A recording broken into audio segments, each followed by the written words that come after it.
श्रीमद् भगवद गीता के 8वें अध्याय के 6ठे श्लोक में भगवान कहते हैं कि मुक्ति के समय या मृत्यु के समय मनुष्य की चेतना जो भी रहती है उसको वैसा ही जीवन मिल जाता है। ठीक है, इसका मतलब चेतना आती कहाँ से है? अनुभव से। जो अक्सर आप सोच रहे हो ब्रेन में वही तो रहेगा, सबकॉन्शियस में वही तो रहेगा। इसलिए कहते हैं ना कि राम भजो, कुछ अच्छा करो जो आपके ब्रेन में रहे, जिससे आपका आने वाला जीवन उत्तम हो। ठीक है, इसका मतलब क्या? इसका मतलब वर्तमान जीवन ये भी आपके पूर्व जन्मों के सोच का परिणाम है। ठीक है, इसलिए आज से देखिए आप क्या सोच रहे हैं कितना इंपॉर्टेंट है। दूसरी चीज़, ये जो यात्रा आपकी चल रही है, गोचर हो रहा है, जीवन बदल रहा है, एक्सपैंड हो रहा है, आज का समय आपसे क्या प्रॉमिस करता है? आज का समय, आज का गोचर कुंभ राशि के लिए, आपकी राशि के लिए देखा जाए तो 11 मई से गोचर कर रहा है। मंगल, चंद्रमा की हम बात नहीं कर रहे हैं बिकॉज 2 दिन बाद राशि बदलते हैं चंद्रमा। तो मंगल 11 मई, शुक्र 14 मई, सूर्य और बुध 15 मई, ये गोचर है। शनि, राहु, केतु, बृहस्पति भाव नहीं बदल रहे, राशि नहीं बदल रहे, इसलिए हम उनको भी समझेंगे इस वीडियो में। तो आइए समझते हैं कि कुंभ राशि के लिए इनका गोचर, यानी कि शुरू करेंगे मंगल से। लंबे समय के बाद मंगल अपनी राशि जा रहे हैं। मंगल आपके कर्मेश हैं, 10th हाउस लॉर्ड है। कर्मेश अपनी राशि पुरुषार्थ पराक्रम वाले भाव में जा रहे हैं। कुंभ राशि के लिए काम करने को लेके ना ये बहुत कमाल का समय है। पुरुषार्थ पराक्रम और करियर, पुरुषार्थ पराक्रम का साथ मिलेगा करियर को, रिजल्ट्स आपको अच्छे मिलेंगे। ठीक है, तो 10th house Lord 3rd house में है, पुरुषार्थ पराक्रम में ही है, उसका वो कारक भी है ना। यहाँ से अगर इम्पैक्ट की बात करें तो 1, 2, 3, 4 आपके नौकरी पे भी मंगल देख रहा है। आपके 7th राशि यानी कि आपके 9th हाउस को भी, ट्रैवल को भी, भाग्य को भी मंगल देख रहा है। ट्रैवल के योग है। ठीक है, धार्मिक यात्राओं के भी योग हैं। ये मंगल फिर अष्टम एस्पेक्ट से, अष्टम दृष्टि से कर्म को भी देख रहा है, अपनी राशि को देख रहा है। अपनी राशि को मंगल किसी भी दृष्टि से देखे बुरा नहीं मानते। ठीक है, तो कर्म के लिए तो मंगल का ये यहाँ पर होना और यहाँ को देखना अच्छा है। ठीक है, मंगल के बाद बात करेंगे शुक्र की। शुक्र आपके लिए आपके 4th हाउस लॉर्ड हैं और भाग्य वाले भाव के स्वामी हैं। आपके भाग्येश और चतुर्थेश, सुख समृद्धि, घर, गाड़ी, पैसा, प्लॉट, फ्लैट, माता इत्यादि के कारक शुक्र आपके लिए गोचर करेंगे 14 मई से, और गोचर करके पंचम भावस्थ हो जाएंगे, त्रिकोण में हो जाएंगे, जहाँ पे गुरुदेव पहले से बैठे हैं। मित्रों, गुरुदेव के साथ शुक्र की युति जनरली 2 अलग अलग विचारों की युति है। शुक्र तामस हैं, भोग हैं, विलासिता हैं, और जुपिटर यानी गुरु बृहस्पति ये वैराग्य हैं, देव हैं। तो दोनों गुरु पंचम भाव में, पंचम भाव शिक्षा का ही होता है, पंचम भाव पुरातत्व का ही होता है, पूर्व ज्ञान का होता है, वैदिक ज्ञान का होता है। ये तो अच्छा है दोनों के लिए, दोनों ग्रहों के एस्पेक्ट से अच्छा है।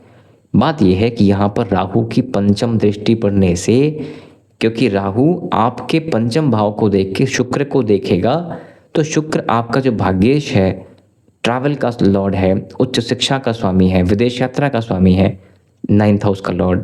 शुक्र आपका 4th हाउस लॉर्ड है। राहु को देखने से आपके घर, गाड़ी, पैसा, प्लॉट, फ्लैट, ट्रैवल इत्यादि में यात्रा के योग तो बन रहे हैं। मंगल भी यात्रा बना रहा है, राहु भी देख रहा है, लंबी यात्रा का योग बना रहा है।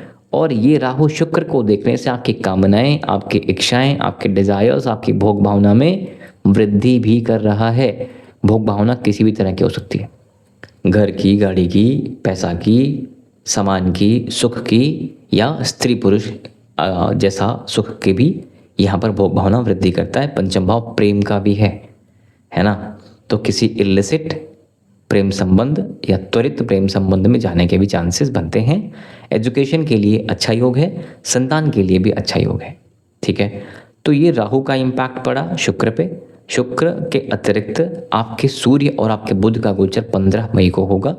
तो सूर्य जो है आपके लिए आपके सप्तमेश है, विवाह वाले भाव के स्वामी हैं। इनका गोचर शत्रुवत हो रहा है, 4थे घर में, शुक्र की राशि वृषभ में हो रहा है। देखिए, सुख समृद्धि वाले घरों में सूर्य का कोई काम नहीं होता। सूर्य ईगो है, सूर्य राजा है। ठीक है, समभाव करता है, भोग भावना वाली राशि में कंफर्टेबल नहीं होता।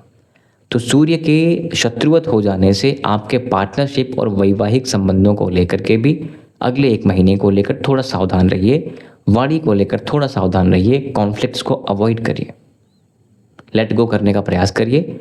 मित्रों, ये छोटा सा फेज़ है। कोई भी बड़ा इवेंट होने के लिए लंबा समय चाहिए।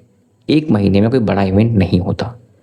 बस बात ये है कि अगर दशा भी खराब चल रही है, सप्तमेश की दशा भी खराब चल रही है, तो आप समझिएगा समस्या हो सकती है पार्टनरशिप में, वैवाहिक संबंधों में। अदरवाइज छोटी मोटी समस्याएं होती रहती हैं, कोई बड़ी बात नहीं है, ठीक है। तो सूर्य के शत्रुवत हो जाने से जो नेगेटिव एक और चीज़ होगी, आपके पार्टनरशिप को लेके होगी, बिजनेस पार्टनरशिप को लेके होगी, सीनियर्स के साथ होगी, पिता या पिता तुल्य लोगों के साथ समस्याएं, कॉन्फ्लिक्ट्स क्रिएट होने के योग या उनके स्वास्थ्य की समस्याएं बन सकती हैं। ऊपर से ये शनि आपके सूर्य को देख करके आपको अंधक दोष बनाता है, और अंधक दोष आपके 4th हाउस में बनेगा। आपकी माता को स्वास्थ्य को लेकर के भी समस्याएं, और माता के अतिरिक्त आपके 4th हाउस को लेकर के भी समस्याओं के योग ये बनते हैं, ठीक है।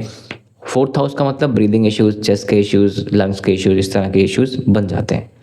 मित्रों, मैं पहले कह रहा हूँ, सूर्य शत्रुवत आ रहा है इसलिए समस्या हो रही है, इसलिए सूर्य का उपाय ज़रूर करिएगा, ठीक है। अगर प्रारब्ध में कुछ पाप हुए हैं और उनके फल मिलने हैं तो वो तो मिलेंगे ही। पूर्व जन्मों के कर्मों का फल तो मिलता है, वर्तमान कर्मों के फल तो मिलेंगे ही मिलेंगे। कर्म फल तो कहीं नहीं जा रहा, गलतियां हुई हैं, सज़ा तो मिलती ही मिलती है। बात यह है, उपाय करके आप अपने आप को शक्तिशाली कर लेते हो कि सज़ा कम लगनी शुरू हो जाती है, ठीक है। तो ऐसे समझिएगा। अब बात करते हैं बुध की। तो बुध पंचमेश आपके लिए, और पंचमेश के साथ साथ अष्टमेश भी हैं। इनका गोचर शुक्र की राशि वृषभ में होगा, और शुक्र बुध की राशि मिथुन में आ रहे हैं। परिवर्तन योग केंद्र और त्रिकोण का आपस में बन रहा है। इसको एक अच्छा योग समझिएगा। आपके सुख समृद्धि को लेके, धार्मिक यात्राओं को लेके, पुरातत्व कर्म को लेके भी, अनुष्ठान को लेकर के भी, शिक्षा को लेकर के भी, और प्रेम को लेकर के भी, सुख समृद्धि को लेकर के भी ये एक अच्छा समय समझिएगा। जस्ट बिकॉज कि ये केंद्र और त्रिकोण का आपस में जो परिवर्तन हो रहा है उसके लिए। मैं फिर से कह दूं मित्रों, इस योग को आप बहुत वंडर्स मत समझिएगा। ये गोचर है। गोचर कितने दिन का होगा? 25 दिन का होगा, 26 दिन का होगा, फिर तो बदल जाएंगे ना बुध और शुक्र। तो कोई भी बड़ा इवेंट होने के लिए गोचर काफ़ी नहीं है।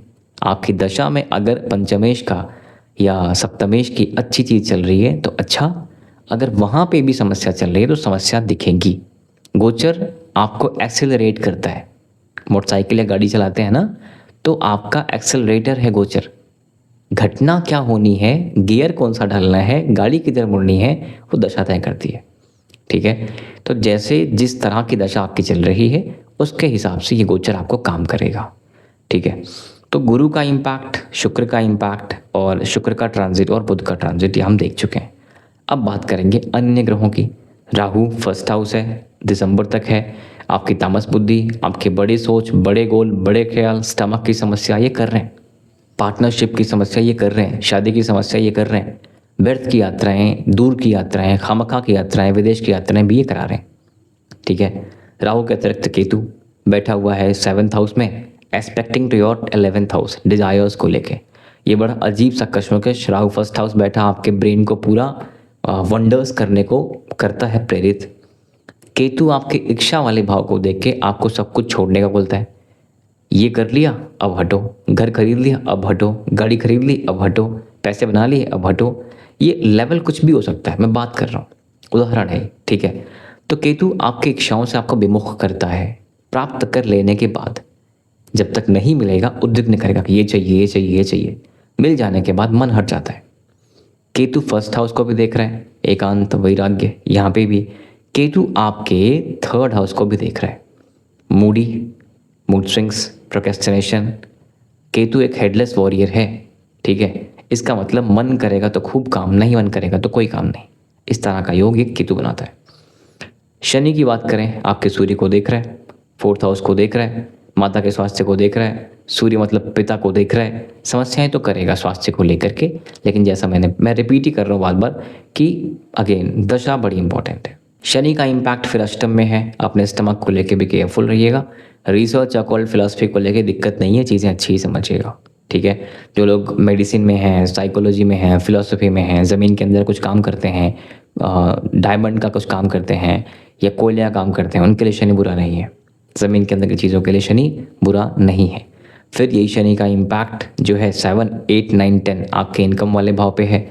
इनकम वाले भाव पे शनि का इम्पैक्ट हो जाने से समझिएगा कि इनकम जो भी रहेगी अनसेटिस्फैक्शन तो रहेगा, क्योंकि शनि कर्म का देवता है, सडन गेन्स देने में कोई हाथ नहीं है इसका। ठीक है, कर्म करते रहिएगा, इनकम होता रहेगा। धन वाले भाव में शनि बैठा हुआ है। ठीक है, धन वाले भाव के लिए शनि बुरा नहीं होता, बस ये दुर्मुख योग बनाता है। वाणी को लेकर सावधान रहना चाहिए, मुख से कुछ भी निकल सकता है। राइट, तो शनि के बाद हम बात करेंगे अब गुरु की। गुरु आपके पंचम भावस्थ बैठ के आपके 9th हाउस, आपके 11th हाउस, आपके 1st हाउस को देख रहे हैं। राहु की तामस बुद्धि, शनि का बुरा इम्पैक्ट, इनकम को लेके जो आपका प्रोक्रेस्टिनेशन समस्याएं, आपकी यात्राओं को लेकर समस्याएं, इन सब भावों पर गुरु का ग्रिप आ जाएगा तो क्या होगा, क्योंकि त्रिकोण में बैठा गुरु बली होता है। इन पे गुरु का ग्रिप आने से क्या होगा कि जो कुछ समस्याएं इससे संबंधित आपको चल रही थी, समस्याएं खत्म तो नहीं होंगी, समस्याएं तो हैं, लेकिन गुरु का काम ये है कि हर बार समस्याओं से आपको बाहर निकाल लिया जाएगा।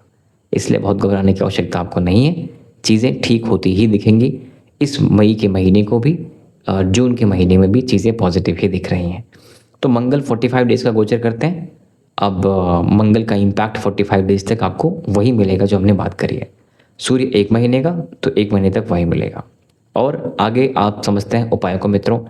आपके लिए राहु केतु जो पर्सनल, प्रोफेशनल, पार्टनरशिप, इनकम, इच्छाएं, डिज़ायर्स, लेथार्जी, इन सबको क्लिक करते हैं।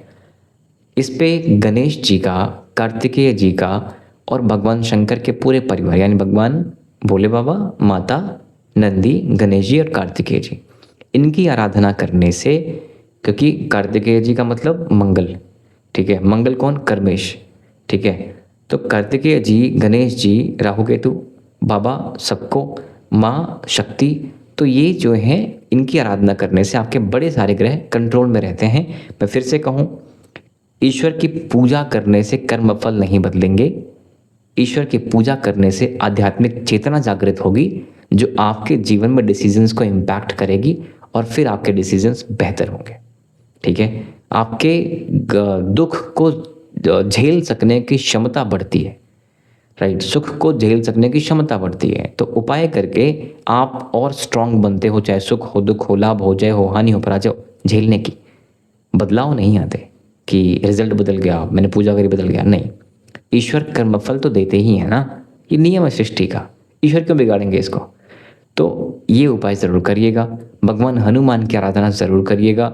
सूर्य कंफर्टेबल नहीं है इस महीने, भगवान श्री राम की आराधना और सूर्यदेव की आराधना, सूर्यदेव को जल देना, आदित्य हृदय स्तोत्रम का पाठ करना, बड़ों का सम्मान करना बेहद ज़रूरी है आपके लिए।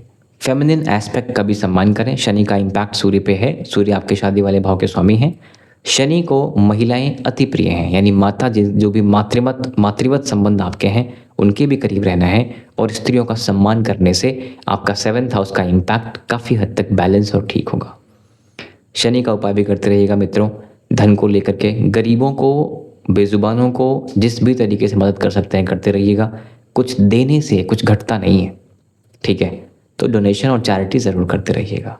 So that's it for now मित्रों। आपके सपोर्ट के लिए बहुत बहुत धन्यवाद। Thank you very much. नमस्कार, जय श्री राम।